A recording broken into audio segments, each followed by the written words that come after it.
We are at war. And everybody who's ever studied warfare has read a book called The Art of War by the great Chinese general Sun Tzu. And one of the quotes I always remember from little baby lieutenant school is when he said that strategy without tactics is the slowest route to victory. On the other hand, tactics without strategy is the noise that you hear before defeat.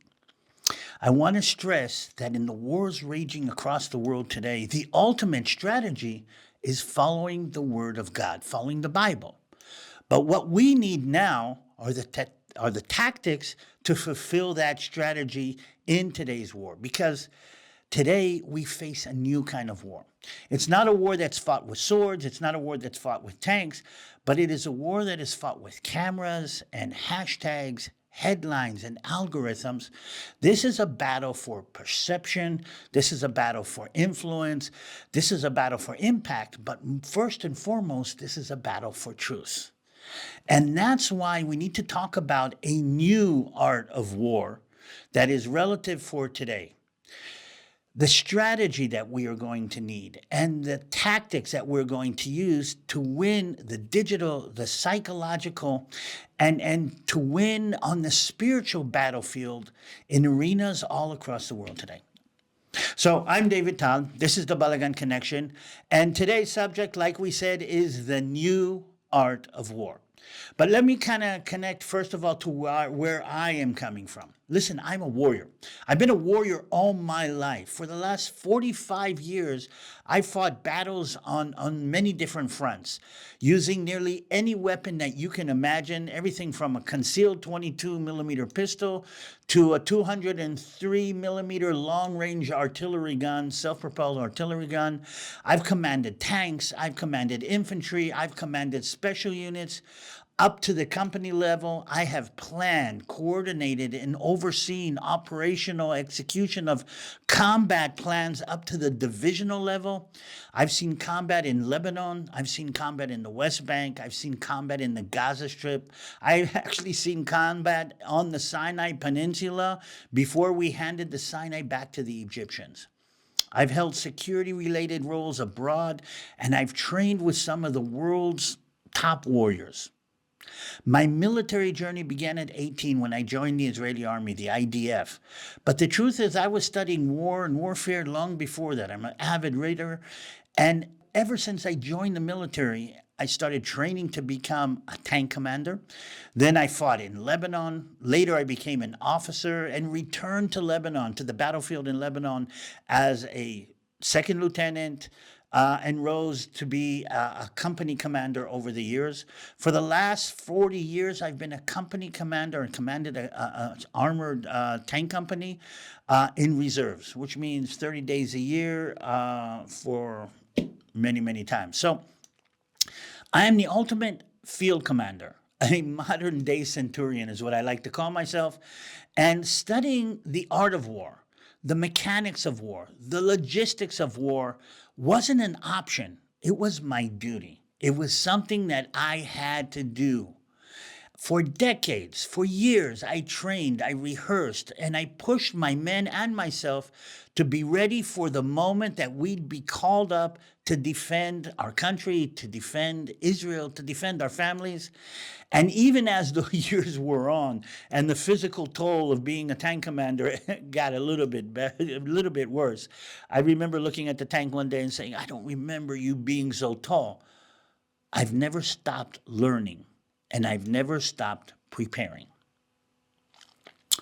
I retired from active duty in 2017.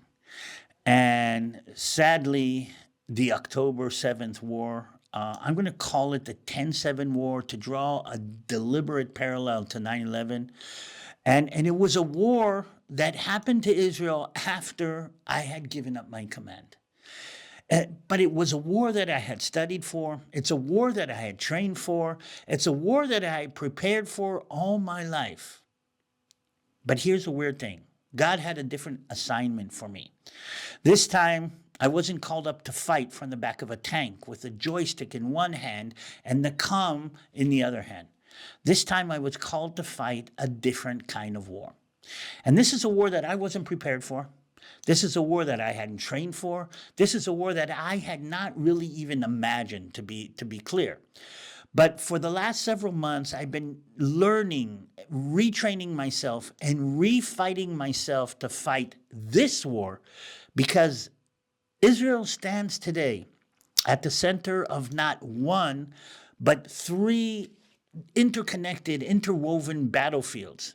Each one is a little bit different, but inseparable and connected with a big Balagan connection, if you want to call it that. First, there is the physical war, the kinetic war, the boots on the ground, and the bombs from the air, and the struggle against terror organizations like Hamas in Gaza or Hezbollah in Lebanon, and the threats from Lebanon and beyond, and there's tactics and there's strategies and all of this, and that's the battlefield of tanks, of drones, of airstrikes and infantry. That's a war that's fought in the tunnels on the borders. That's a war that's fought inside the cities to defend Israel's citizens and sovereignty. But it is a war that requires tactical skill. It requires strategic clarity. It's a relentless war of courage. And I gotta hand it to the guys who are there in Gaza right now, standing up in front of a terrible enemy that is popping up from holes in the ground and is hiding behind civilian population, and they're standing and they're staring them down, and they're fighting this war. I gotta say, my nephews, two of my nephews included, and quite a few people that I know personally, they have stepped up. And I'm going to use an American term on Israelis that they wouldn't even understand, but they have stepped up. This generation and the people that replaced me in the roles that I was playing for, that I was training for, and the roles that I was doing, they have stepped up to the plate big time, and they are fighting a war that is second to no other. And I'm even going to stress this, in that war, because this is not the war we're going to be talking about, they've managed to stare down the enemy, to fight this war without losing their humanity. And maybe that's a whole different movie that we need to make. Leave comments below if you think that you want to get into something like that. But this conflict that we're talking about now is not fought with missiles. It's fought with images, with wars, with headlines. And on this front, Israel is not just faced with a problem with information, okay, but it's living in a world where everything goes viral before you even think about it. And this is a new kind of terrain. But beneath both of these battlefields, the physical battlefield and the media battlefield, there's a third, deeper battlefield, and that is the spiritual battlefield. This is an ancient conflict between darkness and light, between God's covenant and Satan's rebellion. Israel, the Jewish people, the promised land are at the heart of God's plan for the world. And therefore, they are primary targets for the enemy. What we see playing out in the physical and the digital realms often are a manifestation of this unseen war. A war for the truth, a war for the destiny, a war for God's promises. And the attacks against Israel are not only political or military, they are spiritual assaults, and on the very concept, on the very idea that God has a chosen people, that God has a covenant with these people, that God has decided that these are his, what I like to call the GKs. GKs are God's kids, in connection to PKs that are pastors' kids. But what I'm trying to say is understanding Israel's situation today requires seeing all three of these wars very, very clearly. The IDF might be holding the line in Gaza. Israel's advocates may counter lies in the media, but the ultimate battle is going to be fought in prayer, in truth, and in alignment with God's strategy, in alignment with God's word. To stand with Israel is not just a political position, it is a spiritual obligation to stand in the middle of the greatest battlefield of our age. Most of what we've covered on the Balagan Connection has centered around the first battlefield, the physical war. And we've talked about rockets and hostages and the frontline soldiers and the brutal reality of what Israel is dealing with. In the meantime, I've been talking to pastors and leaders, and you've heard pastors and leaders all over the sphere emphasizing the spiritual war, rightly emphasizing the spiritual war, the ancient conflict between Satan and God.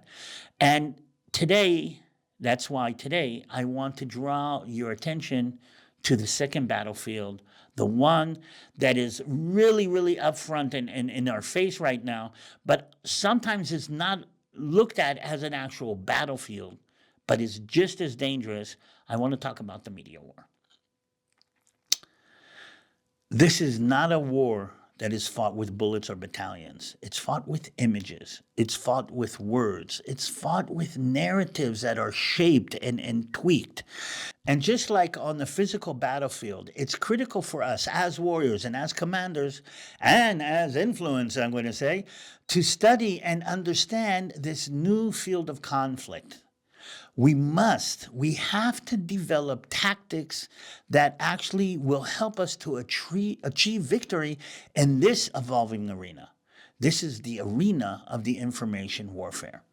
This is not a metaphysical war. It is a real, present battlefield where clarity and strategy and engagement are just as vital as they are critical. I want to begin by sharing some of what I've come to understand about this new kind of warfare, because I've been going into it deep.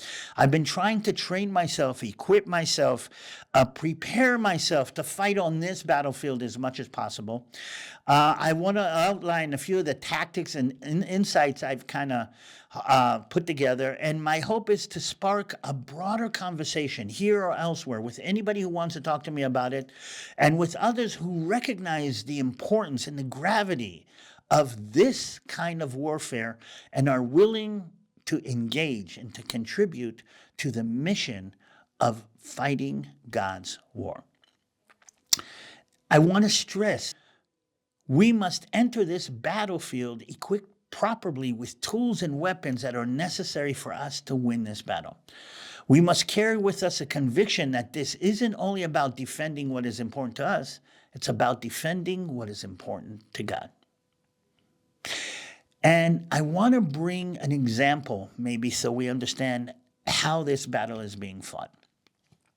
A little while ago, the world was all up in arms about Israel not allowing humanitarian aid / food and water into Gaza, and the people of Gaza were saying that they're starving and everything is it's terrible.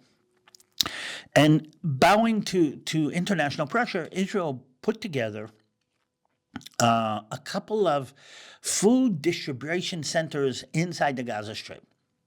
They're in areas that are controlled by Israel, but the actual company that is handing out the boxes of food, which is each box is like K-rations, that is enough food to feed 5 people for 5 days, if I remember correctly. Okay, and huge amounts of people are lining up to pick up the food, to receive this food. Now, Hamas, the terrorist organization that is the leader of Gaza, has a problem with this new distribution system because they have been controlling the food that's been coming in through the United Nations and the Red Cross, and they have been selling the food to their people. They have been controlling the food to their people, and as a result, their people haven't been able to rise up against them, because if they do, the Hamas literally is controlling all of the food in Gaza. So when Israel brings the food in directly to distribution centers that we control, Hamas has a problem. And they have been threatening their people, don't go receive food from the Jews. I heard somebody from Hamas actually say it's better to actually starve than to take Jewish food. And that's been the dynamic. And then a news article comes out that went viral, kind of trumpeted by everybody all across the web, that says that Israel started opening fire on people lining up for food. One day they said 31 people were killed by Israelis. The other day they said that 3. A day later they said that another 29. And basically what they were saying is this. in the vicinity, not at the food distribution centers, but in the vicinity, people were shot. Israel has said they shot shots in the air in order to scare people, and 29 people were admitted to the hospital with gunshot wounds. That's how the battle is being fought. ABC News covered it. I watched The Guardian. Well, surely Al Jazeera and many, many more. And Israel was asked to react or to reply to these accusations. And for about 3 or 4 days, the Israeli military establishment said, we're not sure. We have to check out what happened. While we were checking out what happened, the media went crazy with a new massacre. It's called the Flower Massacre, with Israel shooting people because they're standing in line to get food. And the narrative had been created. When Israel came back, when the military spokesman came back 2 days later and said, it wasn't us. We have checked. We have drone footage of all the areas that we're talking about. There were a couple of places where people walked up to an Israeli position about half a mile away from where the food was. Israel soldiers fired in the air, but didn't fire at anybody. So all of the people that were shot were not shot by Israel. And now we have drone footage showing Palestinians in masks shooting their own people. That is how the war is being fought. But here's the thing. By the time we actually came out with the information, the narrative had already stuck. The narrative had already been spread. And very interesting, it was Caroline Levitt, I think, spokeswoman for the White House, who came out when somebody asked about, did you hear about Israel massacring people in Gaza? She came out and said, we checked this. We know it's not Israel. The BBC reenacted on the story. That's just one of many, many, many different examples that I could bring. The new arena is the media itself. The news networks, the social media, the platforms, the influencers, they all serve as digital arenas where truth and lies clash in real time. So, terror groups like Hamas and Hezbollah understand this well, and they provoke attacks. They film the aftermath and edit the footage for the emotional impact, knowing that one compelling image can totally manipulate the whole story. In the meantime, Israel is responding and not proacting, which is why I've put together 10 main points that I think are important for us to be able to send or to help Israel in getting the right narrative out there in the main way. And these are 10 points that I call the new art of war, the new battlefield. And let's start off with number 1. The battlefield has expanded from the physical to the psychological warfare. And the battlefield is now including the minds and the emotions of people all over the world. It's much, much bigger than this has ever been. You can't think about what's happening just here. You can't even think about what's happening in Israel. It's so big and so wide. And that means that every military operation has to be accompanied by somebody who is developing or shaping the narrative as much as possible. I need you to understand that the narrative that you're seeing is not the narrative of the truth that is happening on the ground. And the psychological dimension of this warfare touches the soldiers, the civilians, and the international allies alike. The global audience consumes these conflicts like food. It comes through their feed. They don't even need to ask for it. It's pushed into them. And in this arena, the headlines, the images are the weapons that are being fought. That means every military decision now can be considered also in a media way. I'm stressing this because I need you to understand this, and I need you to understand that this is what we need you to fight in this arena for the truth in what is going on. And often the outcome of the media battle shapes the course of the conflict more than the tanks and the planes in the air. 3, this is something really Interesting. Speed beats truth in the digital age. Speed is more important than truth. The first version of a story that hits the internet often becomes the one that people remember even if it's false. And in the rush for likes, for shares, and breaking news, accuracy is thrown out the window. And the terror groups know this and exploit this by pushing dramatically emotionally charged content literally as the event is being played out. The fact checkers don't have time to catch up. The false version has already been shaping the ideas for millions of people.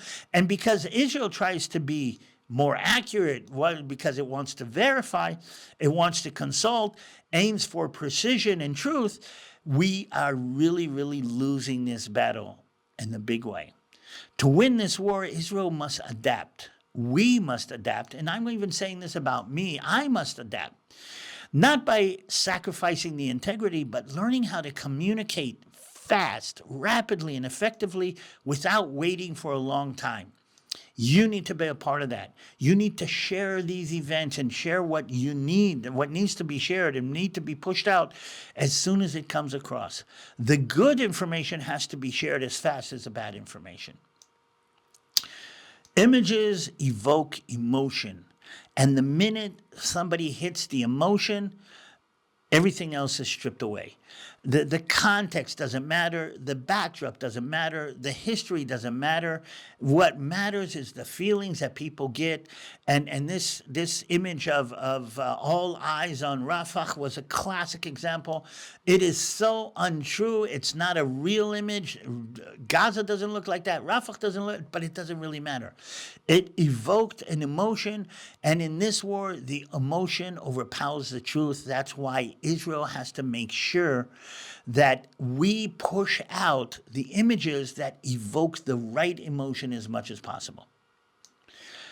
Language is a weapon. That's number 5. Words like genocide, apartheid, occupation, resistance, they all have a meaning. They all carry weight. They're not neutral. And when language is used strategically, they can delegitimize Israel's right to self-defense and frame its actions as crime. And we've seen that all along the media battlefield. And the terror organizations and the anti-Israel activists weaponize these words. They're going to say genocide no matter what. It doesn't doesn't fit into the narrative. It doesn't fit into the definition of genocide. But if you say it, it becomes a weapon that is being used against Israel. People have literally looked at me in the eyes and say, so you commit genocide. Clear, accurate, assertive messaging is not just public relations. You can say, no, it's not genocide, and you can say that truthfully. It's not an opinion. It's not something that you can argue about. The truth is the truth. The next one is terror organizations operate by a strategy. They know what they're doing. Groups like Hamas and Hezbollah have developed calculated strategies that are designed to manipulate your thoughts, your feelings, and the feelings of everybody around the globe. They intentionally provoke Israel.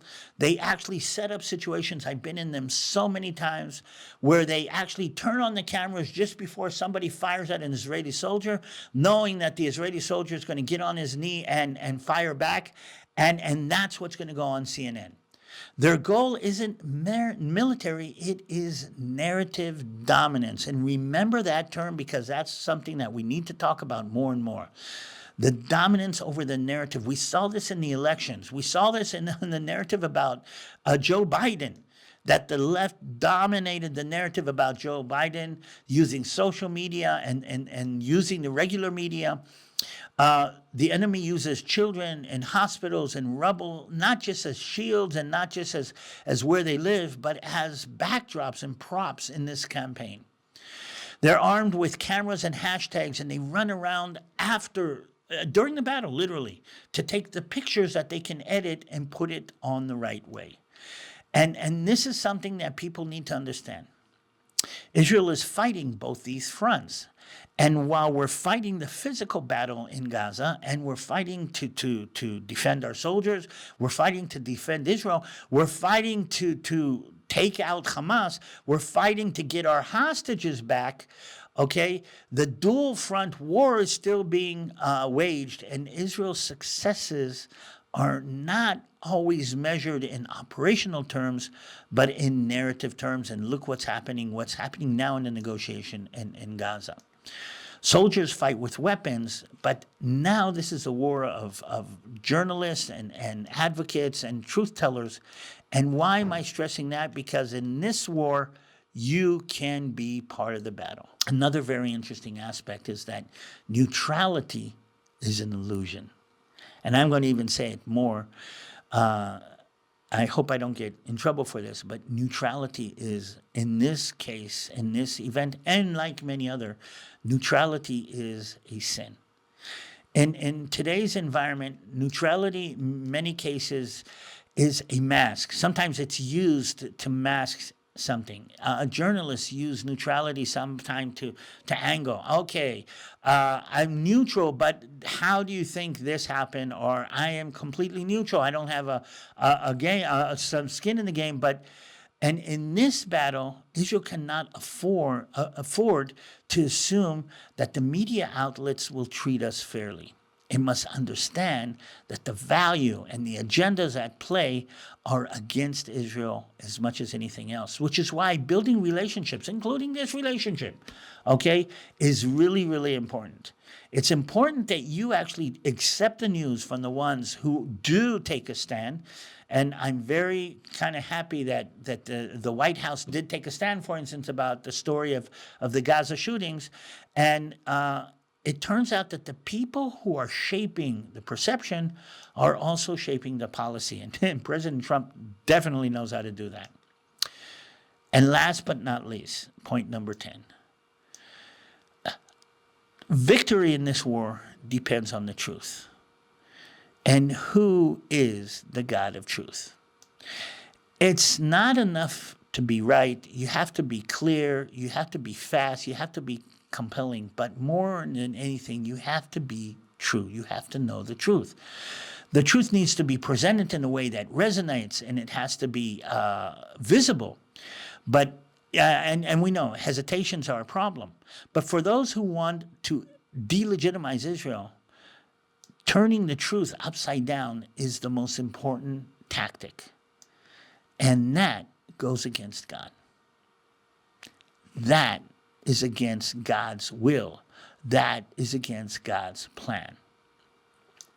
So, what we must do is seize the narrative, speak the truth with authority, meet disinformation with light, and it's not just about defending the country, it's about defending the truth itself. And sometimes a little stone is enough to pull that off. 1 Samuel says, and David prevailed over the Philistine. I find it fascinating that he's called the Philistine. David prevailed over the Philistine with a sling and a stone. And he struck him and killed him. And there was no sword in the hand of David. Let's make it clear, no matter what kind of war, no matter what kind of battlefield, no matter where in the world or even in what world we know, the final result is going to be that God is in control and God will be victorious. Thanks be to God who gives us the victory through our Lord Jesus Christ. So that was how to fight this war. Here's a quick update about what's going on with me and Christy. We've been on the road a lot lately, speaking in churches, speaking in conferences in different places. We just got back from a very powerful pastor's huddle hosted by Jan Markell and the Olive Tree Ministries, and it focused on helping churches and pastors understand and support Israel and the Jewish people in this new challenging environment. It was amazing. We've also been actively involved in several projects that are being supported by Gihon Springs. There's a widow's retreat that is coming up, I think, in June or July. where we're sending widows who have lost their husbands in this war, okay, to a weekend on one of the most beautiful hotels Israel has in the Galilee area. We are funding this completely, us and other organizations, but we still need funding for more widows for this June retreat. They're also helping the widows in all kinds of things like buying groceries and helping them in different media things. We met one of the widows last time when we were in Israel, and it was a very deep experience. We've just ordered custom-made tactical backpacks for a special paratrooper unit that is currently operating in Gaza. There's going to be a Gijon Springs logo on the backpacks. We are hoping that people will ask what this means. So there's going to be 35 of those that we've just now purchased and are going to be sent to the unit. So if you want to be a part of any of these, any other, the children's ministries and others, feel free. Feel free to connect to GijonSprings.com, or feel free to click on the link here below us. Also, if you want to support me and Christy as we continue this mission, GijonSprings.com is the best way to do that. So visit us there. And until then, may God bless you and keep you. Let's keep praying for peace. Let's keep praying for the Prince of Peace.